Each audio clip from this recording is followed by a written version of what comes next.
پر عمل. پھر فرمایا کہ سال گزرنے کے بعد تو فقیر کو پتہ ہے کہ ملنا ہی ہے، ٹھیک ہے، لیکن وقت سے پہلے اسے دے دیں گے تو اس کے دل میں خوشی پیدا ہوگی. تو فرمایا اس لیے سال گزرنے سے پہلے ادا کریں. پھر فرمایا کہ اگر زکوٰۃ سال گزرنے سے پہلے ادا کر رہے ہیں، آپ ایڈوانس میں زکوٰۃ ادا کر رہے ہیں اور چاہتے ہیں کہ یکمشت دے دوں، جتنی بنتی ہے ساری دے دوں، تو فرمایا کہ یا تو محرم الحرام کے مہینے میں ادا کریں یا رمضان المبارک کے مہینے میں ادا کریں. ٹھیک ہے، محرم الحرام کے مہینے میں اس لیے کہ سال کا ابتدائی مہینہ ہے، پہلا مہینہ ہے، تو یوں سال کی ابتدا ہی جو ہے وہ صدقہ اور خیرات سے ہوگی اور آفات و بلیات کو دور کرنے والا ہوگا. اور رمضان کہ نبی کریم صلی اللہ علیہ وسلم رمضان المبارک کے اندر بہت زیادہ سخاوت فرمایا کرتے تھے، تو آپ علیہ الصلاۃ والسلام کی سنت پر عمل کرتے ہوئے ماہ رمضان میں. لیکن یہ ایڈوانس کی ہی ہم بات کر رہے ہیں. اگر تو آپ کی زکوٰۃ کا سال شعبان میں پورا ہو رہا ہے تو آپ رمضان تک انتظار نہیں کر سکتے کہ اب تو تاخیر ہو جائے گی، اور تاخیر کرنا یہ جائز نہیں ہے. اسی طرح ایک ادب یہ بیان فرمایا کہ زکوٰۃ پوشیدہ دینا چاہیے کہ ریاکاری سے محفوظ رہے. دونوں اقوال ہیں. ایک یہ فرمایا کہ نفلی صدقہ پوشیدہ دیا جائے اور زکوٰۃ ظاہر کر کے دی جائے کہ لوگوں کو پتہ چلے اور لوگ بھی اپنی زکوٰۃ ادا کریں. لیکن اگر اس کو پتہ ہے کہ میں زکوٰۃ ظاہر کر کے دوں گا تو ریاکاری کا غلبہ مجھ پر ہوگا، ریاکاری کی آفت میں مبتلا ہو سکتا ہوں، تو اب فرض کی ادائیگی میں بھی اگر ریاکاری شامل کر بیٹھے گا تو ریاکاری تو اعمال کو جو ہے وہ تباہ کرنے والی ہے، انسان کو ثواب نہیں ملتا. تو اس لیے چاہیے کہ جس کو ریاکاری کا اندیشہ ہے وہ چھپ کر ادا کرے، اور جس کو یہ ہے کہ میرے دینے سے دوسرے لوگ بھی دیں گے، ان کے لیے جذبہ بنے گا، ان کے لیے جو ہے وہ رغبت کا باعث بنے گا، تو وہ لوگوں کے سامنے زکوٰۃ ادا کرے. پھر اسی طرح فرمایا کہ زکوٰۃ کی ادائیگی میں فرمایا کہ محتاج کو زکوٰۃ دے. تو جب محتاج کو زکوٰۃ دے تو اس کو ایذا نہ دے، اس کو تکلیف نہ، یعنی پیسے تو دینے ہیں لیکن تکلیف دے کر دینے، احسان جتلا کر دینا. فرمایا کہ یہ ایسا ہرگز نہ کرے، بلکہ اس سے سختی سے بات بھی نہ کرے، جھڑکے بھی نہیں، بلکہ احسن انداز کے اندر اس کو زکوٰۃ کی ادائیگی کرے کہ یہاں پر وہ تمہاری زکوٰۃ لے کر گویا کہ تمہارے مال کو پاک کر رہا ہے، تم پر احسان کر رہا ہے. تو اگلا یہ ادب بیان فرمایا کہ احسان اس کے اوپر نہ رکھے، جیسے کہ اللہ تبارک و تعالیٰ نے قرآن مجید میں بھی ارشاد فرمایا کہ لا تبطلوا صدقاتکم بالمن والاذی، کہ اپنے صدقات کو احسان جتا کر اور تکلیف پہنچا کر باطل مت کرو. پتہ چلا کہ احسان جتلائیں یا تکلیف پہنچائیں فقیر کو، مستحق کو، تو یہ چیز ہمارے اس صدقے کے بطلان کا سبب بن سکتا ہے، باطل ہونے کا سبب بن سکتا ہے. تو دینے والے پر احسان ہرگز نہ رکھا جائے، بلکہ یہی دیکھا جائے کہ وہ نمائندہ کس کا ہے. کیونکہ زکوٰۃ آپ جب دیتے ہیں گویا کہ اللہ کے حکم پر عمل کر رہے ہیں. کس کو دینی ہے؟ رب نے بتایا کہ مستحق کو دینی ہے، تو گویا وہ رب کی جانب سے نمائندہ ہے آپ کی زکوٰۃ وصولی کا. تو اب اگرچہ وہ اپنے ذات کے لیے لے رہا ہے، لیکن آپ یہاں پہ حکم الہی پر عمل کرتے ہوئے جو اس کا مستحق ہے اسے دے رہے ہیں، اور یہ مال آپ کا ہے ہی نہیں جو آپ دے رہے ہیں. تو احسان تو آپ جب سمجھیں کہ جب آپ یہ گمان کریں میرا مال ہے. اللہ تبارک و تعالیٰ نے قرآن مجید میں کیا مبارک فرمان ارشاد فرمایا کہ وَمِمَّا رَزَقْنَاهُمْ يُنْفِقُونَ، جو ہم نے دیا ہے اس میں سے خرچ کرو. تمہارا اپنا تو کوئی مال نہیں، جو ہمارا دیا ہوا ہے اسی میں سے خرچ کرو. اسی طرح ارشاد فرمایا کہ جو مال اچھا ہو، بہتر ہو، نفیس مال ہو، حلال اور طیب مال ہو، اس کی ادائیگی کرے. حلال اور طیب ہونا تو شرط ہے، حرام مال تو جو ہے وہ بارگاہ الہی میں قبول ہی نہیں ہے. اللہ پاک ہے اور پاک مال کو ہی قبول کرتا ہے. لیکن حلال میں بھی ایک اچھا ہے اور ایک جو ہے وہ کم درجے والا ہے. کون سا دیں؟ مثال کے طور پہ ہمارے یہاں پیسوں سے زکوٰۃ کی ادائیگی ہوتی ہے. اب دو نوٹ جیب میں پڑے ہوئے، ایک جو ہے وہ تھوڑا سا موڑا توڑا ہے اور ایک نیا ہے.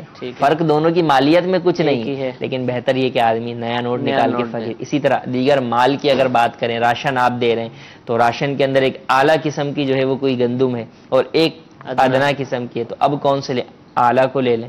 تو یہ اگرچہ ادنا سے بھی آپ کا معاملہ ادا ہو جائے گا، زکوٰۃ فطر ادا ہو جائے گا، لیکن ادائیگی میں اسی لیے دیکھیں صدقہ فطر کی مقداروں میں عموماً اعلیٰ کو دیکھا جاتا ہے، ورنہ کم از کم درمیانے درجے کو دیکھا جاتا ہے. نچلی درجے کی تو چیزیں ہیں، کوئی کہے کہ آپ نے 100 روپے بیان کیے، اس سے کم میں بھی گندم ملتی ہے، اس سے کم میں بھی آٹا مل جاتا ہے 2 کلو، بالکل مل جاتا ہے. اور اگر آپ اس سے ادا کریں گے تو صدقہ فطر بھی ادا ہو جائے گا. لیکن بہتر یہ ہے جس کو اللہ نے قرآن میں فرمایا لن تنالوا البر حتى تنفقوا مما تحبون، کہ تم بھلائی کو نہیں پا سکتے اس وقت تک جب تک کہ راہ خدا میں وہ چیز خرچ نہ کرو جو تم کو سب سے زیادہ پسند ہو.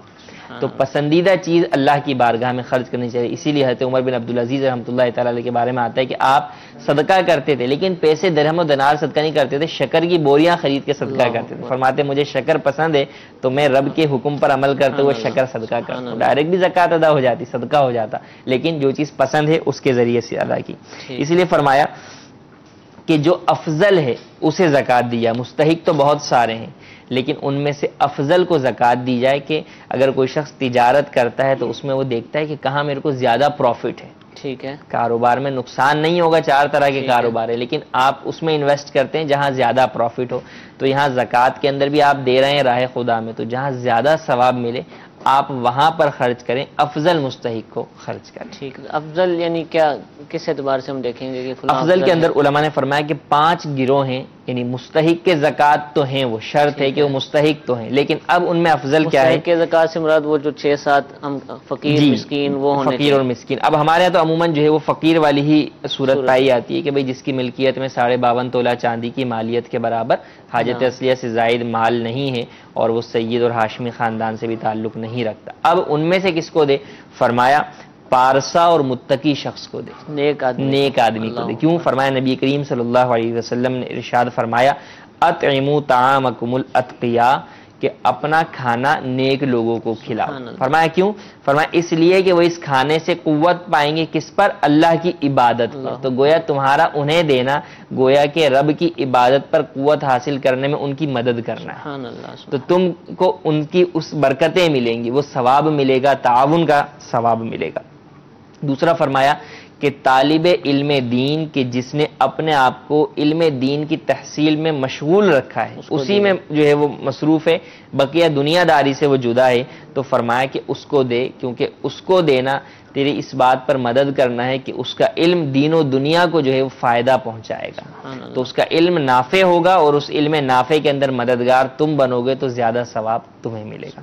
تیسرا فرمایا کہ ایسے فقیر کو دے کہ جو اپنی محتاجی کو چھپاتا ہے اور بظاہر جو ہے وہ غنی بنا نظر آتا ہے, سفید پوش لوگ ہیں انہیں دیں, کہ جسے اللہ نے قرآن میں فرمایا یحسبہم الجاہل اغنیاء من التعفف, کہ ان کے نہ مانگنے کی وجہ سے لوگ انہیں غنی شمار کرتے, سمجھتے ہیں کہ یہ تو جو ہے وہ بڑا ہے, اس کے اوپر تو خود زکوٰۃ ہے, حالانکہ وہ خود مستحق کے زکوٰۃ ہے. تو اس بارے میں تھوڑا معلوم کر کے غالب گمان ہو کہ نہیں یار یہ مستحق ہے, اگرچہ نظر نہیں آ رہا, مانگ نہیں رہا, ضروری نہیں کہ ہر سوال کرنے والا مستحق بھی ہو. بعد وہ لوگوں پہ قرض ہوتا ہے ویسے تو بہت زیادہ, لیکن قرض بہت زیادہ ہوتا ہے, تو اب ایسی صورت کے اندر اس کو دیا جائے. اسی طرح فرمایا کہ عیال دار اور بیمار جسے رنج و فکر زیادہ ہے اسے راحت پہنچانے میں ثواب زیادہ ہے تو اسے دے. ایک ہے کہ بالکل اکیلا شخص ہے, اہل و عیال اس کے نہیں ہے, وہ بھی مستحق ہے. دوسرا ہے کہ شادی شدہ ہے, بال بچوں والا ہے, اب وہ مستحق ہے, تو اب اس کو دینے میں زیادہ ثواب ہے. اسی طرح ایک عام مستحق ہے اور ایک مستحق ہے جو مریض ہے, تو اس مریض کو دینے میں زیادہ فائدہ ہے کہ اس سے تکلیف اور غم کو دور کرنا ہے. اور پانچواں فرمایا کہ رشتہ دار, کہ رشتہ دار کو دینا زیادہ ثواب, کہ ان کو دینے میں صدقے کا بھی ثواب اور صلہ رحمی کا بھی ثواب ہے. تو ان 5 میں سے کسی ایک کو دے کہ یہ افضل ہیں. ٹھیک ہے, ماشاءاللہ. الحمدللہ دعوت اسلامی بھی زکوٰۃ, فطرہ, صدقات, عطیات وصول کرتی ہے. یہ دین کے جتنے بھی مدنی کام ہوتے ہیں, یہ آپ کے دیے گئے جو عطیات ہوتے ہیں, مدنی عطیات, ان کے ذریعے سر انجام پاتے ہیں. الحمدللہ دعوت اسلامی کے جامعات المدینہ ہیں جہاں طلبہ علم دین الحمدللہ موجود ہوتے ہیں, ہزاروں کی تعداد میں رہائش بھی رکھتے ہیں, ان کے کھانے پینے کا انتظام, دیگر معاملات یہ بھی زکوٰۃ سے اور آپ کے عطیات سے پورے کیے جاتے ہیں. اس کے علاوہ کم و بیش 1.5 لاکھ کے قریب مدنی منع اور منیا الحمدللہ مدرسۃ المدینہ کے اندر حفظ و ناظرہ کی مفت تعلیم حاصل کرتی ہیں. اور بھی بہت سارے شعبہ جات ہیں کہ جن کے اندر دین کا کام کیا جاتا ہے. جیل خانہ جات کے اندر الحمدللہ قیدیوں کی اصلاح کے لیے ہماری مجلس موجود ہے جہاں پر قرآن پاک سکھایا جاتا ہے, دیگر علوم دین سکھائے جاتے ہیں. اور اس طرح کے بہت سارے کام ہیں کہ جن کے لیے بہت زیادہ رقم کی کثیر سرمایہ کی حاجت ہوتی ہے, مساجد کی تعمیر کرنی ہوتی ہے. یہ یاد رکھیے کہ جو زکوٰۃ ہے, زکوٰۃ کا جو طریقہ کار ہے استعمال کرنے کا شرعی طور پر، دعوت اسلامی اسی کو فالو کرتی ہے۔ ایسا نہیں ہوتا کہ آپ کی جو زکوٰۃ ہے وہ لے کر کسی بھی جگہ پر استعمال کر دی جائے، بلکہ اس کا جو بھی طریقہ کار ہے مستحق کو دیا جاتا ہے اور اس کو پھر استعمال کیا جاتا ہے۔ تو آپ اپنے عطیات کے اندر بالخصوص جو فطرہ آپ عید الفطر کے دن دیں گے، اس میں بھی دعوت اسلامی کو یاد رکھیے۔ جگہ جگہ دعوت اسلامی کے الحمدللہ بستے جو عطیات وصولی کے ہیں وہ آپ کو انشاءاللہ نظر آئیں گے، اور ابھی بھی بہت ساری جگہوں پر موجود ہوتے ہیں۔ دعوت اسلامی کے جو مدنی مراکز ہیں، مساجد ہیں، وہاں پر بھی آپ کو یہ بستے مل جائیں گے۔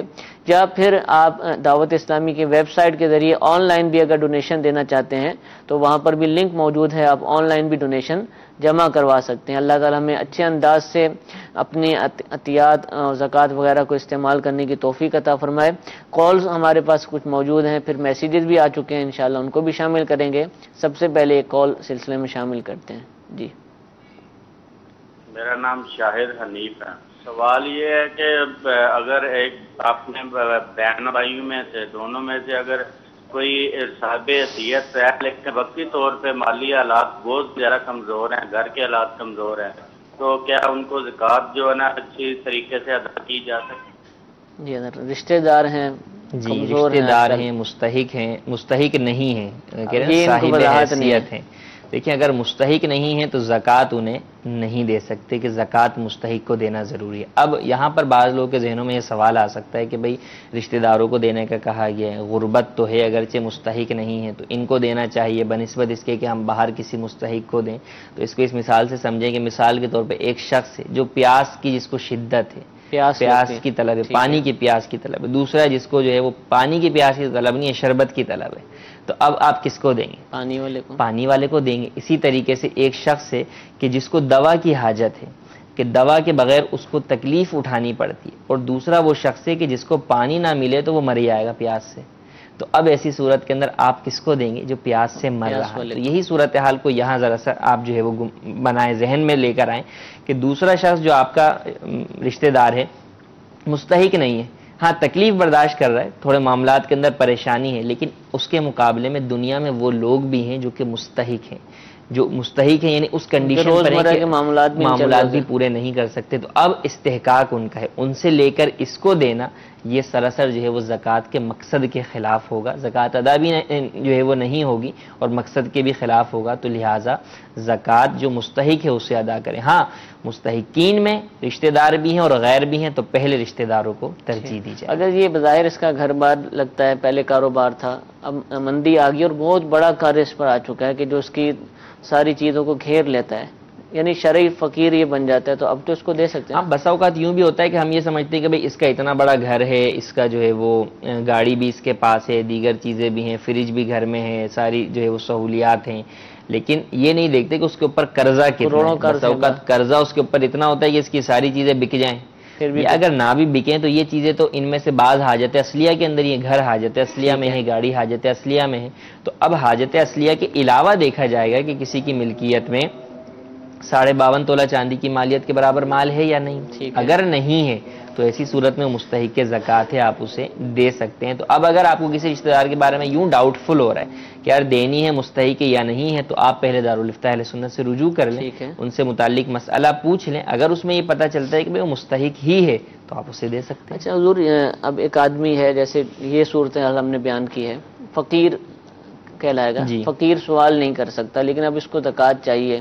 اس پہ لاکھوں یا کروڑوں کے حساب سے قرض ہے، تو یہ خود ڈائریکٹ تو جس نے زکوٰۃ دینی اس سے بات نہیں کرتا، لیکن کسی اور کو سمجھا دیتا ہے اور وہ اس کی طرف سے بات کر دے، کوئی اس طرح ہیلا ویلا کیا جا سکتا ہے؟ دو چیزیں ہیں، دیکھیں ایک تو ہے مقروض تو سوال بھی کر سکتا ہے، شریعت مطہرہ میں مقروض کو سوال کرنے کی بھی اجازت ہے، جو مقروض ہے وہ اپنے لیے زکوٰۃ کا مطالبہ بھی کر سکتا ہے کہ بھئی قرض اگر مائنس کرے تو اس کے بعد پیچھے کچھ نہیں بچتا، تو اب چونکہ قرض دار جو ہے وہ آ کے اس کو بار بار ستا رہے ہیں، اس سے پیسہ مانگ رہے ہیں، تو اب ایسی صورت میں یہ اس چیز سے چھٹکارا پانے کے لیے، قرض کی ادائیگی کے لیے سوال بھی کر سکتا ہے، اور مقروض نہیں ہے اور ویسے اس کو حاجت ہے اور ہے بھی مستحق، تو اب ڈائریکٹ زکوٰۃ کا سوال نہ کرے، کسی کے سامنے اپنی صورتحال جو ہے وہ بیان کر دے، اب وہ اس کی اس صورتحال سے اس کو زکوٰۃ خود دے دے یا کسی سے لے کر دلوا دے، تو ایسی صورت کے اندر جب یہ مستحق ہے تو اب لینا اس کے لیے جائز ہوگا۔ ٹھیک ہے، جزاک اللہ۔ جی ایک اور کال چلائیے۔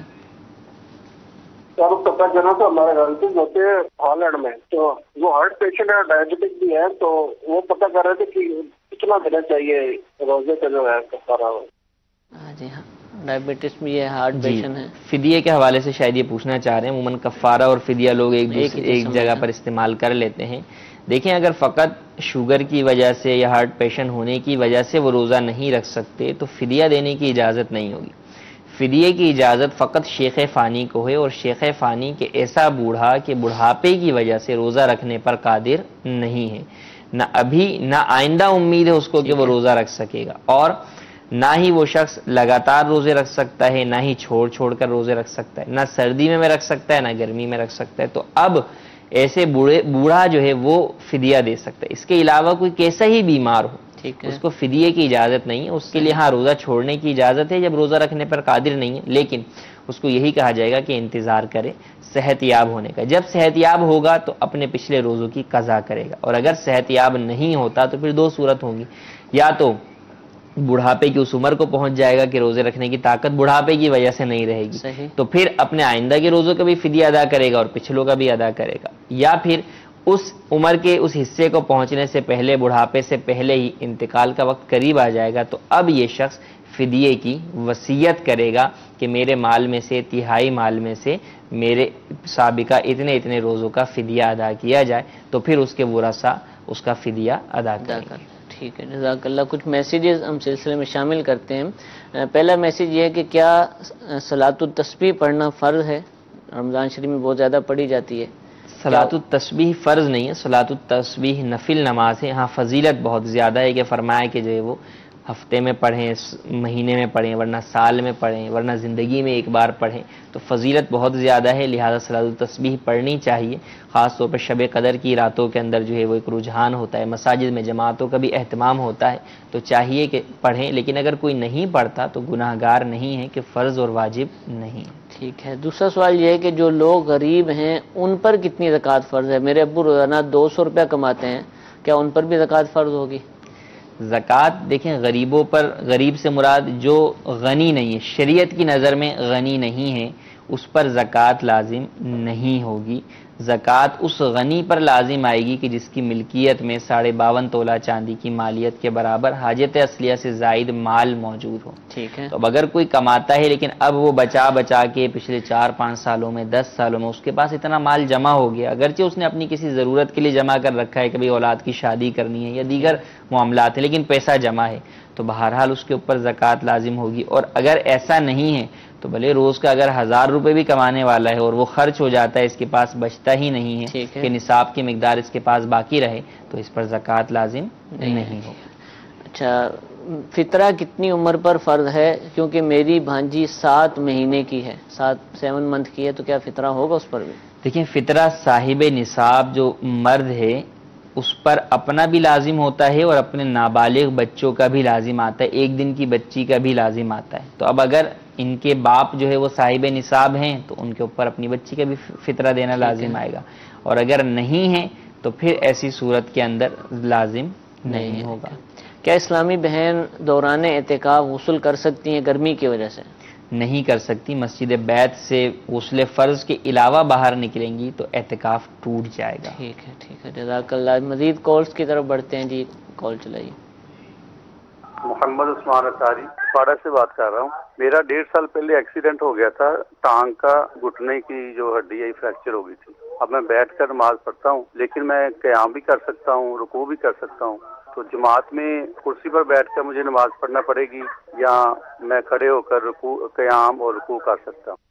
اللہ تعالیٰ آپ کو جلد از جلد شفا عطا فرمائے۔ کیا جواب ہوگا ان کے مسئلے کا؟ دیکھیں اگر تو زمین پر بیٹھ کر نماز ادا کر سکتے ہیں تو زمین پر بیٹھ کر ادا کریں، اور اس میں بھی یہ کہ اگر کھڑے ہو سکتے ہیں، مثلا پہلی رکعت میں کھڑے ہو سکتے ہیں، اب اس کے بعد اٹھنے میں مسئلہ ہوتا ہے بعض افراد کو کہ کھڑے تو ہو گئے تو ٹھیک ہے، لیکن اب جب سجدے میں گئے تو اب دوبارہ اٹھنا ممکن نہیں ہوتا، سہارے کے ساتھ بھی نہیں اٹھ سکتے، تو ایسی صورت میں بقیہ رکعتیں بیٹھ کر پڑھنے کی اجازت ہوگی اور پہلی کھڑے ہو کر، لیکن کرسی کی طرف نہ جائیں۔ ہمارے یہاں عموماً آج کل جو کھڑا نہیں ہو سکتا وہ کرسی پر بیٹھ کر پڑھ لیتا ہے، حالانکہ کرسی پر بیٹھ کر پڑھنے میں آپ کے 2 فرض چھوٹتے ہیں۔ ایک تو قیام کا فرض بھی چھوٹتا ہے، چلیں قیام کا فرض تو مجبوری کی وجہ سے آپ سے معاف ہو گیا کہ آپ کھڑے ہو نہیں سکتے، لیکن دوسرا فرض کون سا چھوٹتا ہے؟ سجدے کا فرض چھوٹتا ہے، کیونکہ سجدہ زمین پر کرنا جو ہے وہ ضروری ہے، یا زمین سے بلند کوئی 12 انگل کی اگر کوئی چیز رکھی ہوئی ہے تو اس پر بھی آپ سجدہ کر سکتے ہیں عذر کی صورت میں، لیکن جب آپ کرسی پر کرتے ہیں تو آپ بھی سمجھتے ہیں کرسی کتنی اونچی ہوتی ہے، وہ تو 12 انگل سے کہیں زیادہ اونچی ہوتی ہے، تو سجدہ نہیں ہوتا۔ تو سجدہ جو ساقط ہو رہا ہے یہ شرعی عذر پایا جائے گا تو ہی ساقط ہو سکتا ہے، ورنہ سجدہ چونکہ نماز کا فرائض میں سے ہے، نماز ہی نہیں ہوگی اگر سجدہ نہیں ہوگا، تو بیٹھ کر نماز ادا کریں۔ بیٹھنے میں بعض لوگوں کو یہ ہوتا ہے کہ جناب اتحیات کی طرح اتحیات میں پاؤں فولڈ کر کے نہیں بیٹھا جا سکتا، ٹھیک ہے آپ اتحیات میں پاؤں فولڈ کر کے نہ بیٹھیں، آپ جو ہے وہ آلتی پالتی مار کے بیٹھ جائیں، جس طرح ممکن ہو اس طرح بیٹھ جائیں، لیکن حتی الامکان کوشش یہی کریں کہ اگر کھڑا ہونا ممکن نہیں ہے بیٹھ کر پڑھیں تو زمین پر بیٹھ کر ادا کریں تاکہ سجدے کا آپ کا فرض ادا ہو جائے۔ ٹھیک ہے۔ ہاں اگر واقعی کوئی شخص سجدے کے فرض کی ادائیگی پر بھی قادر نہیں ہے کہ وہ شخص سجدہ بھی زمین پر نہیں کر سکتا اور زمین سے بلند 12 انگل کی کسی ٹیبل یا رحل وغیرہ پر نہیں کر سکتا، تو اب اس کے لیے اجازت ہے کہ وہ اب بیٹھ کر نماز ادا کر سکتا ہے، اور بیٹھ کر پڑھنے میں بھی اب زمین پر بیٹھ کر پڑھ سکتے تو زمین پر بیٹھ کر پڑھ لے، اور کرسی پر بھی بیٹھ کر پڑھنے کی اجازت ہوگی۔ ٹھیک ہے، جزاک اللہ۔ جی ایک اور کال چلائیے۔ عشاء کی نماز میں نا گھر میں اندھیرا ہو، جیسے گرمی ہو رہی ہو تو ہم چھت پہ اندھیرے میں نماز پڑھ سکتے ہیں؟ چھت پر جا سکتے ہیں اندھیرے؟ جی ہاں نماز پڑھ سکتے ہیں، اس میں کوئی حرج نہیں۔ ایسا اندھیرا کہ جو نماز میں تشویش میں مبتلا کر دے، انسان کو خوف حاصل ہو کہ نماز میں خشوع و خضوع نہ رہے، تو اس اندھیرے میں نماز پڑھنا منع ہے، لیکن عمومی طور پہ گھروں کے اندر اس طرح کا اندھیرا نہیں ہوتا، اور چھت پر جائیں گے تو ویسے ہی کچھ نہ کچھ ستاروں چاند کی روشنی آ ہی رہی ہوگی، تو اس میں نماز پڑھنے میں کوئی حرج نہیں ہے۔ ٹھیک ہے جی، ایک اور کال چلائیے۔ میرا نام محمد اشرف ہے، گن مارشی پنجاب سے بات کر رہا ہوں۔ حضور یہ ہے کہ جو سید ہیں ان کو فطرانہ یا زکوٰۃ لگ جاتی ہے یا نہیں لگتی ہے؟ جو کہتے ہیں کہ سید کو زکوٰۃ نہیں دے سکتے، تو کیا فطرہ بھی اس میں شامل ہے؟ اور اگر یہ بھی شامل ہے تو اب کیا کیا جائے؟ فطرہ بھی نہیں دے سکتے، اس کے علاوہ بھی کوئی صدقہ واجبہ نہیں دے سکتے، جیسے قسم کا کفارہ ہو گیا یا اور دیگر صدقات واجبہ منت کے ہو گئے، وہ سید کو ہاشمی کو نہیں دے سکتے، کہ زکوٰۃ تو مال کا میل ہے، تو نبی کریم صلی اللہ علیہ وسلم کی آل اولاد پر اسے حرام کیا گیا، تو ان کی پاک مال سے مدد کریں۔ نبی کریم صلی اللہ علیہ وسلم کے صدقے اتنا کچھ ہمیں ملا، تو ضروری نہیں کہ ہم 2.5% زکوٰۃ میں سے ہی آپ کی آل اولاد کی مدد کریں گے، تو سب کچھ آپ کا ہی دیا ہوا ہے، تو چاہیے کہ اپنے پاک مال میں سے سادات کرام کی مدد کریں۔ یعنی جتنی آپ زکوٰۃ دے رہے ہیں نیت اگر کر لی جائے اتنا ہی اگر ان کی خدمت میں پیش کر دیا جائے تو انشاءاللہ اس کی بہت برکتیں حاصل ہوں گی، بہت فوائد بھی حاصل ہوں گے، مال میں بھی انشاءاللہ ان کے صدقے برکتیں حاصل ہوں گی، بڑھوتری ہوگی۔ یہ ایک اور کال چلائیے۔ مدینہ کراچی سے عرض کر رہا ہوں، مفتی صاحب سے میرا سوال یہ ہے کہ بعض لوگ نماز کے بعد سر پر ہاتھ رکھ کر آیت الکرسی پڑھتے ہیں، یہ ہاتھ رکھ کر پڑھنا کہاں سے ثابت ہے؟ السلام علیکم ورحمۃ اللہ وبرکاتہ۔ جی حضور، آیت الکرسی ہاتھ رکھ کر پڑھنا ضروری نہیں ہے، لیکن چونکہ بعض وظائف کے اندر یہ بیان کیا گیا کہ اس طریقے سے سر پہ ہاتھ رکھ کر پڑھیں، یا قویو سر پر ہاتھ رکھ کر پڑھا جاتا ہے، یا نورو کے وظیفے ہیں وہ آنکھ پر جو ہے وہ انگلیاں رکھ کر پڑھا جاتا ہے، تو یہ بزرگان دین کے ارشادات سے ثابت ہے، اور اس میں کوئی حرج بھی نہیں ہے کہ یہ کوئی ایسا معاملہ ہے نہیں کہ نہ کرنے والا گناہگار ہوگا، تو یہ وہ معاملات ہوتے ہیں جن سے شریعت مطہرہ نے منع بھی نہیں کیا اور آپ پر لازم بھی قرار نہیں دیا۔ تو اب جو تجربات کی روشنی کے اندر یہ جو خاص ان چیزوں کے خواص ہوتے ہیں کہ بھئی ہاتھ رکھ کر جب پڑھیں گے تو اب سر سے تعلق بنے گا، تو وہ پیچھے کچھ نہ کچھ راز اور اسرار و رموز ہوتے ہیں جو بزرگان دین بیان کرتے ہیں، تو ان کو سامنے رکھتے ہوئے ہمیں یہ وظائف پورے کرنے چاہیے۔ اس میں اس بات کی حاجت نہیں کہ بھئی کہاں سے ثابت ہے، اس میں ثبوت کے لیے کوئی دلیل کی حاجت نہیں۔ کلمات بھی متبرک ہیں، جی اچھے کلمات ہیں، تو اس کو پڑھنے میں حرج بھی نہیں ہے۔ جی ایک اور کال چلائیے۔ ساجد علی سرگودا سے بات کر رہے ہیں، یہ گزارے طیبہ سے۔ مفتی صاحب سے سوال یہ ہے کہ لکڑی کے جا نماز کے اوپر نماز ہو جاتی ہے، نمبر 1۔ دوسرا سوال یہ ہے کہ میرے بھائی ادھر سعودی عرب میں گیا ہوا تھا، اس نے میری والدہ کے نام کا عمرہ کیا ہے، تو وہ والدہ کا عمرہ ہو گیا ہے، والدہ حیات ہیں، ان کا عمرہ ہو گیا ہے یا نہیں کہتے؟ جی حضرت، تخت جو رکھے ہوتے ہیں گھروں میں اس پر نماز۔ اب بعض لوگ کے ذہن میں یہ آتا ہے کہ سجدہ تو زمین پر کرنے کا آپ نے کہا ہے، تو یہ تو لکڑی پر ہو گیا، تو بالکل اس پر بھی نماز ہو جائے گی، اس میں کوئی حرج نہیں ہے۔ ضروری یہ ہے کہ آپ کا سجدے میں سر جو ہے وہ جم جائے کسی سخت چیز کے اوپر، اپ ڈاؤن نہ ہو. اب آپ مولٹی فارم پر اگر کریں گے تو وہ اپ ڈاؤن ہوگا، تو اس میں نہیں ہوگا. سخت ہے اس کے اوپر آپ سجدہ کرتے ہیں تو آپ کی نماز بھی ادا ہو جائے گی. چرپائی بھی اپ ڈاؤن جو ہے وہ ہوتی ہے، اس کی جو بھی نواڑ وغیرہ ہوتی ہے تو اس سے نماز ادا نہیں. ہاں تخت ہے بالکل سخت ہے تو اس کے اوپر نماز ادا کریں گے تو نماز ادا ہو جائے گی. اور دوسرا سوال انہوں نے عمرے سے متعلق کیا، تو عمرہ زندوں کے لیے بھی کیا جا سکتا ہے، اس میں کوئی حرج نہیں ہے. تو ایصال ثواب ہے، ایصال ثواب جس طرح مرحومین کے لیے کر سکتے ہیں اسی طرح زندہ افراد کے لیے بھی کر سکتے ہیں. ٹھیک ہے، جزاک اللہ. جی ایک اور کال چلائیے. مفتی صاحب کی بارگاہ میں عرض ہے یہ فطرانہ جو دیا جاتا ہے فطرہ، یہ عید والے دن دینا لازمی ہوتا ہے یا اس سے پہلے بھی دے سکتے ہیں؟ اس کا جواب ارشاد فرمائیے. زکوٰۃ تو پہلے دے سکتے ہیں، کیا فطرہ بھی دے سکتے ہیں؟ فطرہ بھی پہلے دے سکتے ہیں، اگرچہ لازم اسی دن ہوتا ہے لیکن ادائیگی پہلے بھی کی جا سکتی ہے. جیسے زکوٰۃ سال پورا ہونے پر لازم ہوتی ہے لیکن آپ پہلے بھی دے سکتے ہیں. ہاں تاخیر نہ کی جائے کہ سنت جو ہے وہ عید والے دن دینا ہے، تو اگر تاخیر کریں گے تو خلاف سنت ہوگا. لیکن یہ نہیں کہ اب رہ گیا تو اب چھوٹ گیا، نہیں، جس پر لازم ہے بہرحال اس کی ادائیگی بعد میں بھی کرنا اس پر واجب ہی رہے گا. مسجد کے چندے میں ڈال دیں بعد میں جا کر، ایسا کریں؟ نہیں، مسجد کے چندے میں نہیں ڈال سکتے. فطرہ تو مستحق کے زکوٰۃ ہے نا، تو مستحق کے زکوٰۃ کے اندر مسجد یا مدرسہ ڈائریکٹ نہیں ہے کہ ڈائریکٹ ان پر نہیں لگ سکتا، آپ کو بتا کر دینا ہوگا. اب بتا کے دینے کے بعد جہاں پر ضرورت اور حاجت ہوگی تو وہاں بعد ہیلا خرچ کیا جاتا ہے مسجد یا مدرسے میں. ہاں ڈائریکٹ آپ کسی مستحق کو دے سکتے ہیں، کسی غریب جو شرعی فقیر ہے مستحق کے زکوٰۃ ہے اسے آپ دے سکتے ہیں. جو لوگ اس طرح کرتے ہیں اگر مسجدوں کے، کیونکہ اس طرح ہوا اس لیے میں پوچھ رہا ہوں کہ چندے میں ڈال دیا ہم نے تو فطرہ وہاں ڈال دیا مسجد میں، تو ان کا فطرہ ادا نہیں ہوگا، کیونکہ جو چندہ مسجد میں آتا ہے تو وہ تو اس کا ہیلا نہیں کرتے، وہ تو مسجد کا چندہ کسی نے ڈال دیا مثال کے طور پر. اب مسئلہ ہم بیان کر رہے ہیں کہ اس کا فطرہ ادا نہیں ہوا، تو وہ جا کر کہہ سکتا ہے کمیٹی کو میں نے 300 روپے ڈالا ہے وہ مجھے واپس دے دیں؟ وہ کیسے پتہ چلے گا کہ بھائی ڈالا ہے نہیں ڈالا؟ یہ تو ایک الگ جھگڑا شروع ہو جائے گا. وہ بولیں گے بھائی کیا ثبوت ہے کہ آپ نے ڈالا ہے، ہر کوئی جا کے کھڑا ہو جائے.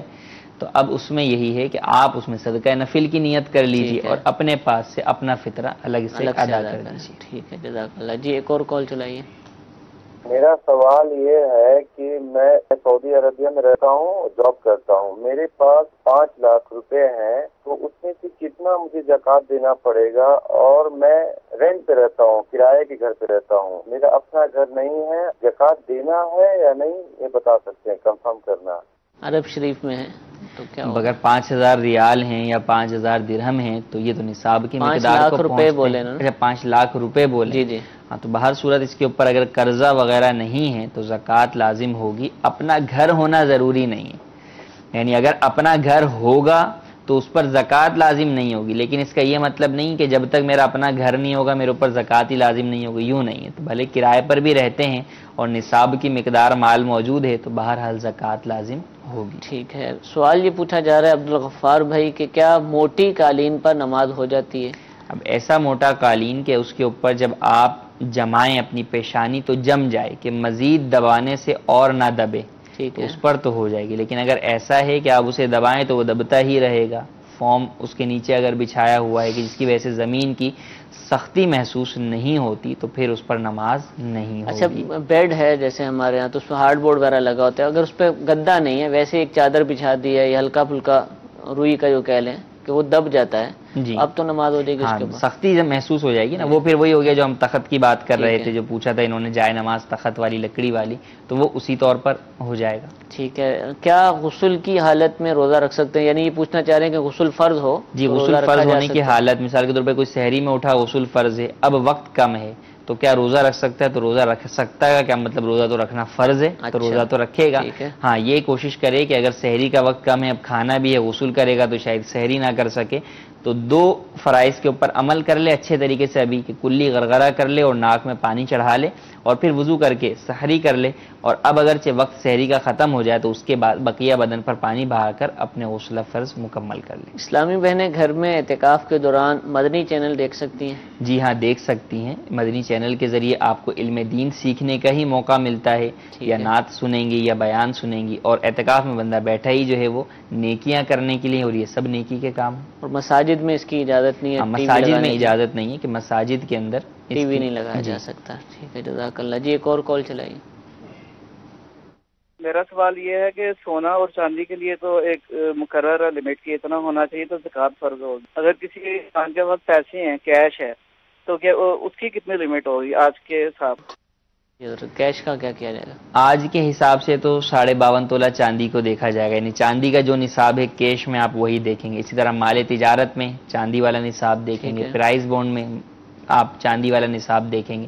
لیکن اصول یہ ہے کہ سونا اور چاندی اگر تو ان دونوں کی قیمتیں برابر ہوں، 52.5 تولہ چاندی ہوئی اور 7.5 تولہ سونا، دونوں کی قیمت برابر ہے، تو ایسی صورت میں دیگر مال میں، کرنسی میں، مال تجارت میں آپ ان میں سے کسی کا بھی نصاب لے لیں، قریب ممکن نہیں ہے. ٹھیک ہے. اور اگر اپ ڈاؤن ہو، جیسے کہ فی زمانہ ہے کہ سونا کہاں اور چاندی کہاں، تو ایسی صورت میں چاندی چند 100 روپیہ تولہ ہے جی، اور سونا ہزاروں روپے جو ہے وہ تولہ ہے. تو اگر ایسا ہے تو پھر جو کم نصاب جس میں بنے گا اس کو لیں گے کہ فقیروں کا فائدہ زیادہ ہے. کہ اگر آپ سونے والا نصاب رکھ دیں گے تو بہت سارے لوگوں پر زکوٰۃ لازم ہی نہیں ہوگی، جبکہ اگر کم والا نصاب لیں گے تو اس میں زکوٰۃ زیادہ افراد پر لازم ہوگی اور اس سے زیادہ مستحقین تک مال زکوٰۃ پہنچے گا اور معاشرے سے غربت کا خاتمہ ہوگا. سونا آج کل کم و بیش 50,000 کے آس پاس ہے ایک تولہ، جبکہ 52.5 تولے چاندی، 52.5 تولے یہ تقریباً 37,100 کچھ روپے کی بنتی ہے. یعنی روزانہ چند روپے کا اپ ڈاؤن ہوتا رہتا ہے. تو یوں سمجھ لیجئے کہ 37,000 روپیہ اگر کسی کے پاس ہے اور وہ جو شرائط پائی جائیں تو اس کے اوپر زکوٰۃ واجب ہو جائے گی، اس کو چاہیے کہ وہ زکوٰۃ ادا کرے. یہ میسج میں سوال یہ پوچھا گیا ہے کہ زکوٰۃ 40ویں حصے سے دی جائے گی. 40واں حصہ تو بہت زیادہ ہے، یہ کیسے دیا جائے گا؟ اور وہ 40% سمجھ رہے ہیں، شاید اس کی وضاحت فرما دیں. پرسنٹ ہو، اصل یہ ہے کہ 2.5% زکوٰۃ لازم ہوتی ہے. 40واں حصہ مطلب 2.5%. یہ کیسے 40 اور 2.5؟ 40 ایسے کہ آپ کل مال کو جب تقسیم کریں گے 40 کے اوپر تو جو جواب آئے گا وہ 2.5% ہوگا. 200 درہم جیسے تھی اس میں سے 200 روپے میں سے 5 روپے جو ہے وہ بنیں گے. تو یہ ہے، تو اصل 2.5% زکوٰۃ ہے، اور اس کو حصوں کے اعتبار سے کریں تو وہ 40واں حصہ قرار پاتا ہے. تھوڑا کنفیوژن تھی کہ یہ 40واں حصہ، یعنی 40% نہیں ہے. جی 40% نہیں ہے، 2.5% 2.5% زکوٰۃ ہے. ٹھیک ہے، اس کو بیان کرنے کا ایک انداز ہے کہ 40واں حصہ، تو اس وجہ سے تھوڑی سی جی کال چلائیے گا. میرا نام مشتاق احمد ہے، میں لاہور سے بات کر رہا ہوں. میرا سوال ہے جو صبح کے 2 سنتے ہیں، آگے فرض کھڑے ہیں تو پیچھے پڑھنا جائز ہے؟ جی فرض قائم ہو چکے ہیں، جماعت کھڑی ہو چکی ہے، سنتیں پڑھنا کیسا؟ اگر تو آپ کو اس بات کا گمان ہے کہ میں سنتیں پڑھ کر بھی جماعت میں شامل ہو جاؤں گا، اگرچہ آخری اتحیات میں ہی شامل ہوں گا، تو ایسی صورت میں سنتیں ادا کر لیں. لیکن وہاں نہ ادا کریں جہاں جماعت ہو رہی، بلکہ پیچھے برآمدے میں مسجد میں یا اور کسی جگہ پر پلر وغیرہ کی آڑ میں آپ ادا کر لیں اور سنتیں پڑھ کے جماعت میں شامل ہو جائیں. اور اگر ایسا ہے کہ نہیں میں اگر سنتیں پڑھوں گا تو امام صاحب سلام پھیر دیں گے، تو اب آپ سنتیں چھوڑ کر جماعت میں شامل ہو جائیں. لیکن اب سنتیں یہ نہیں کہ جماعت کے بعد سنتیں پڑھ لیں، نہیں، جماعت کے بعد سنتیں نہیں پڑھ سکتے. اب اگر یہ سنتیں پڑھنی ہیں تو جب فجر کا وقت ختم ہو جائے گا اور اس کے بعد 20 منٹ جو مکروہ وقت ہوتا ہے وہ بھی ختم ہو جائے گا، اس کے بعد آپ ادا کر سکتے ہیں، اور وہ بھی فقط اسی دن ظہوہ کبریٰ جسے عوام زوال کا وقت کہتے ہیں اس سے پہلے تک ادا کر سکتے ہیں. ٹھیک ہے، جزاک اللہ. جی ایک اور کال چلائیے. نمانہ تاریخ کر رہا ہوں. ہمارے پاس نا 7 تولے زیور ہے، اس کی زکوٰۃ کتنی بنتی ہے؟ 7 تولے زیور ہے. اب زیور کس چیز کا؟ زیور کون سا ہے، سونے کا ہے یا چاندی کا؟ دیکھیں اگر فقط سونے کا ہی اتنا زیور ہے اور اس کے علاوہ اور کوئی بھی مال نہیں ہے، تھوڑا سا بھی نہیں ہے، چاندی بھی نہیں ہے، ایک ماشا چاندی بھی نہیں ہے، اسی طرح پیسہ بھی کچھ بھی نہیں ہے، تھوڑے سے بھی پیسے نہیں ہے، مال تجارت بھی نہیں ہے، پرائز بونڈ بھی نہیں ہے، تو فقط 7 تولہ سونے پہ زکوٰۃ نہیں ہوگی کہ زکوٰۃ کا نصاب سونے کے اعتبار سے 7.5 تولہ سونا ہے. لیکن عموماً ایسا ہوتا نہیں ہے. آپ دیکھیں تو کچھ نہ کچھ پیسے تو گھر میں ہوتے ہی ہیں ملکیت کے اندر، تو لہٰذا اگر ساتھ میں کچھ بھی پیسے ہوں گے تو پھر ان پیسوں کو اور جب سونے کو ملائیں گے 100 روپیہ مثال کے 100 روپیہ بھی ہے تو اب آپ ملائیں گے تو جیسے آپ نے 50,000 روپے کی بات کی کہ سونا جو ہے وہ تولہ چل رہا ہے، تو 7 تولے کا مطلب 3.5 لاکھ روپے تو یہی ہوگا. تو اب 3.5 لاکھ میں آپ 100 روپے ملا لیں. اب 3.5 لاکھ ایک طرف ہے، 3.5 لاکھ 100 روپے، اور ایک طرف نصاب چاندی کا 37 سے 38 ہزار روپے، تو لازمی سی بات ہے کئی گنا زیادہ ہے نصاب. تو ایسی صورت کے اندر ٹوٹل پر زکوٰۃ لازم ہے. یہ سمجھ لیں کہ جس کے پاس 1 تولے بھی سونا ہے نا تو زکوٰۃ بن ہی جائے گی. عموماً بہت کم ہوگا کہ ساتھ میں موجود ہوتا ہی ہے تو زکوٰۃ لازم ہوگی. اچھا پھر یہ بھی ضروری نہیں کہ وہ چیز پورا سال ہی آپ کے ساتھ رہے. ٹھیک ہے، سال کے شروع میں تھی وہ پھر خرچ ہو گئی لیکن سونا پڑا ہوا ہے پاس میں، اور پھر سال کے آخر میں دوبارہ وہ چیز آپ کے پاس کچھ پیسے دوبارہ آ گئے تو بھی زکوٰۃ لازم ہوگی. ٹھیک ہے, کر دینی چاہیے زکوٰۃ ادا کر. زکوٰۃ تو ادا کرنا, جب لازم ہوگی تو پھر تو ادا کرنا ہی ضروری ہوگا. ٹھیک ہے, ٹھیک ہے جی, ایک اور کال چلائیے. سنت میرا سوال تھا, تو ایک پالیسی میں چالو کیا ہے میں نے, تو اس میں روزانہ 500 روپے میں بھرتا ہوں, جو کہ اس کو 4 مہینے ہو گئے ہیں, قریباً اس کی رقم 60,000 ہو گئی. تو کیا اس پہ زکوٰۃ واجب ہو جائے گا؟ برائے کرم رہنمائی فرما دے. پالیسی کوئی لی ہے, اب یہ وضاحت نہیں کہاں سے لی ہے. اگر تو انشورنس پالیسی ہے تو وہ تو حرام ہے, اس سے بچنا اور اس کو ختم کروانا ضروری ہے. اور اگر مراد ہے کہ BC وغیرہ ڈالی ہے تو ایسی صورت میں جو پیسہ آپ کا جمع ہو رہا ہے, گویا کہ وہ BC میں رقم قرض کے طور پر جمع ہو رہی ہے, تو اس پر بھی زکوٰۃ تو لازم ہوگی کہ وہ آپ کا ہی مال ہے. ٹھیک ہے, تو بہرحال اس کے اوپر زکوٰۃ لازم ہوگی. ہاں, یہاں شریعت مطہرہ نے آپ کو یہ سہولت دی ہے کہ اس قرض والے مال کی زکوٰۃ دینا آپ پر ابھی لازم نہیں.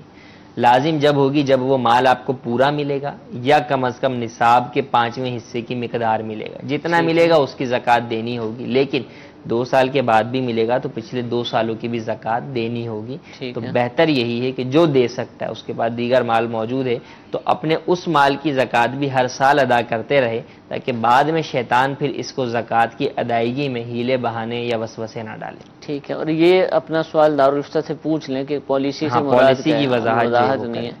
ایسا ہوتا نہیں ہے کہ وہ انشورنس بھی ڈیلی شاید پہ نہیں کرنی ہوتی, BC بھی کوئی ایسی کم ہی دیکھیے. BCیاں بسا اوقات ہوتی ہیں مارکیٹ وغیرہ کی BCیاں, جو روزمرہ کی بنیاد پر بھی ہو سکتی ہیں. ٹھیک ہے, جو شریف کے حساب سے اگر فطرہ ادا کرنا چاہوں تو اس کی رقم کیا ہے, کتنا ادا کرنا ہوگا؟ یہ 240 روپیہ 240 روپے جو ہے وہ ہمارے پاکستان کے لیے یہ ہے. آپ اپنے علاقے میں پتہ کر لیں, 4 کلو تقریباً جو ہے وہ آپ معلوم کر لیں کہ 4 کلو جو کی قیمت کتنی بنتی. ٹھیک ہے, کم بھی ہو سکتی ہے, زیادہ بھی. ہم نے ایسی رقم بیان کی ہے کہ جو سب جگہوں کو کور تقریباً کر لے, درمیانے درجے کی. گندم کے حساب سے اگر آپ دینا چاہیں تو پاکستان کے لیے دارالفتہ اہل سنت نے 100 روپیہ بیان کیا ہے. یہ محتاط ہے, اس سے کم میں بھی ادا ہو سکتا ہے, لیکن اگر 100 روپے ادا کر دیں گے تو کسی بھی شہر میں پاکستان کے رہتے ہیں تو امید ہے کہ انشاءاللہ آپ کا فطرہ ادا ہو جائے گا. جو کے حساب سے 240 روپیہ, کشمش منقع جس کو کہتے ہیں اس کے حساب سے اگر آپ کرنا چاہیں تو 1600 روپیہ, اور اگر کھجور کے حساب سے کرنا چاہیں تو اس میں بھی 1600 روپیہ بیان کیا. کھجور آپ کو اس سے سستی بھی مل جائے گی, لیکن ایک ایسا ریٹ ہے کہ تقریباً شہروں کے اندر اس حساب سے آپ ادا کرنا چاہیں تو ادا. اچھا یہ بتائیے, اگر کسی نے کھجور کے حساب سے کرنے کی کوشش کی, 1600 جیسے ہم نے بیان کیا, وہ 1400 کر پایا, تو کیا اس کا صدقہ فطر ادا ہی نہیں ہوگا, یا 100 روپے کے حساب سے کاؤنٹ ہو ہی جائے گا؟ 100 روپے کے اعتبار سے تو کاؤنٹ ہو جائے گا, یا اس سے کم مقداروں میں کاؤنٹ ہو جائے گا. جیسے 1600 سے نیچے جو ہے وہ 240 والا ہے تو اس سے ادا ہو جائے گا. تو صدقہ فطر بہرحال ادا ہو جائے. یہ نہیں کہا جائے گا کہ کھجور کی نیت کی تو کھجور کے پورے کرنا ضروری ہے, ایسا نہیں. اس سے صدقہ فطر کی ادائیگی میں فرق نہیں آئے گا. ہاں, بہتر یہی کہ جب آپ جو نیت لے کر گئے ہیں تو اس نیت کے ساتھ ہی مکمل طور پر. اچھا, یہ کون کون کرے گا؟ یعنی کھجور کسی خاص بندے کے لیے, گندم کسی خاص کے لیے, کوئی بھی کر سکتا ہے؟ ہر مسلمان کے لیے اپنی طاقت حسب حیثیت جو اللہ نے مال دیا ہے اس میں سے اس کے مطابق اسے خرچ کرنا چاہیے. ٹھیک ہے, اس کے مطابق ہی خرچ کرنا چاہیے. جی, ایک اور کال چلائیے. عورتیں جماعت کرواتی ہیں عورتوں کی تراویح کے لیے, یہ کروانا کیسا ہے؟ جی, ایسا بھی ہوتا ہے. عورتوں کا جماعت کروانا جائز نہیں ہے. عورت امامت کے منصب کے لیے نہیں ہے, مرد امامت کے منصب کے لیے ہے. تو عورتوں کا جماعت کروانا ناجائز ہے, گناہ ہے. آپ کرنے تو ایک نیکی کرنے کے حصول کے لیے جا رہے ہیں کہ زیادہ ثواب ملے گا, لیکن کہیں الٹا گناہگار نہ ہو رہے ہوں, تو لہٰذا اس سے بچیں. خواتین کو تو گھروں میں نماز پڑھنے کا حکم دیا گیا, تو لہٰذا گھر میں ادا کریں اور علیحدہ نماز ادا کریں باجماعت. آخری سوال مختصراً جواب عطا فرمائیے کہ حق مہر کی رقم شادی کے دن کیا زوجہ کو دینا ضروری ہوتی ہے؟ شادی کے دن دینا ضروری نہیں, جو طے کیا جائے. معجل میم عین جیم لام یہ ہے تو پہلے دینی ہوگی, اسی دن دینی ہوگی. اور بعض ہوتی ہیں بعد میں دینے والی مؤجل یا مطلق رکھا جاتا ہے. تو ہمارے عرف جس برادری میں جیسا ہو تو پھر ایسی صورت میں بعد میں جو طے ہوا اس کے مطابق ہی ادا کرنا ہوگی. میٹھے میٹھے اسلام پر دارالفتہ اہل سنت کا سلسلہ ملاحظہ کیا. الحمدللہ بہت سے دینی احکام ہم نے سیکھے.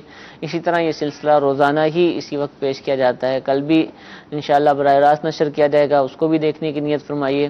اللہ تعالی ہم سب کو عمل کرنے, جو کچھ سیکھا اس کو یاد رکھنے, دوسروں تک پہنچانے کی توفیق عطا فرمائے. آمین بجاہ النبی الامین. صلو علی الحبیب صلی اللہ تعالی علی محمد صلی اللہ علیہ وسلم. گزارے کیسے زندگی, آؤ